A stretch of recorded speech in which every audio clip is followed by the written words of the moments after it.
Petrol diesel ధరల పెంపుపై మండిపడ్డారు రాష్ట్ర మంత్రి పొన్నం ప్రభాకర్. ఓవైపు పెట్రోల్ డీజిల్ ధరలు పెంచుతూ రైతులకు భరోసా పేరిట బీజేపీ మోసపూరిత యాత్ర చేస్తోందని ఆరోపించారు. పెట్రోల్ డీజిల్ ధరలు వెంటనే తగ్గించాలని డిమాండ్ చేశారు. రైతు వ్యతిరేక విధానాలతో రైతులను బీజేపీ మోసం చేస్తోందని ఆరోపించారు. ప్రజలు బీజేపీ నేతలను ఎక్కడికక్కడ నిలదీయాలని పిలుపునిచ్చారు మంత్రి పొన్నం. పెట్రోల్ ధరలు 10 రోజుల్లో 4 సార్లు పెంచి ప్రజల దృష్టి మరల్చడానికి రైతుల పేరు మీద యాత్ర చేస్తా ఉన్నారు బీజేపీ పార్టీ.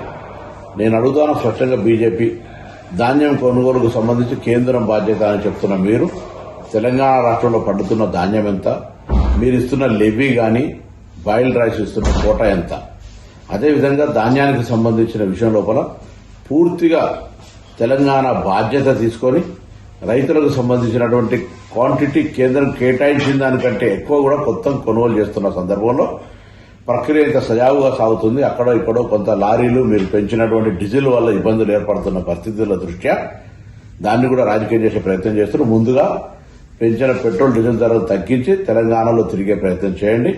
అదేవిధంగా ఈరోజు ధాన్యం కొనుగోలుకు సంబంధించి తెలంగాణ ప్రభుత్వానికి కేంద్రం నుంచి రావాల్సిన అన్ని రకాల సహాయ సహకారాలు అందించే ప్రయత్నం చేయండి. మీరు రైతు వ్యతిరేక ప్రభుత్వం, రైతులకు 60 సంవత్సరాలకు పెన్షన్ ఇస్తున్నారు, రైతులకు సంబంధించి అన్ని రకాలుగా సహకారం చేస్తానని ఒక్క మాట కూడా అమలు చేయకుండా ఈరోజు రైతు వ్యతిరేక ప్రభుత్వంగా కేంద్ర ప్రభుత్వం నడుస్తోంది.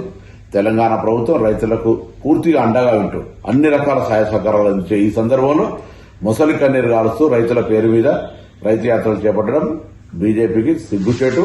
తప్పకుండా మేము కాంగ్రెస్ పార్టీ తరఫున రైతులకు అండగా ఉంటాం, రైతులకు సపోర్ట్ గా ఉన్నాం. భారతీయ జనతా పార్టీ పెట్రోల్ పెంపు ధరల దృష్టి మరల్చడానికి కొరకు మాత్రమే చేస్తోంది, రైతుల మీద ప్రేమతో కాదు. అదేవిధంగా యూరియాకు సంబంధించి కూడా రాబోయే కాలంలో సీరియస్ గా ఈ ప్రభుత్వం, ఎందుకంటే కేంద్రం మాత్రమే తయారు చేయగలుగుతుంది, కేంద్రం మాత్రమే సప్లై చేయాలి. కాబట్టి రైతాంగాన్ని ఇబ్బంది పెట్టకుండా కేంద్రంలో మీకు సంబంధించినటువంటి యూరియా విషయంలో కూడా తెలంగాణ ప్రభుత్వానికి అన్యాయం చేయొద్దు, తెలంగాణ రైతులకు అన్యాయం చేయొద్దని సందర్భంగా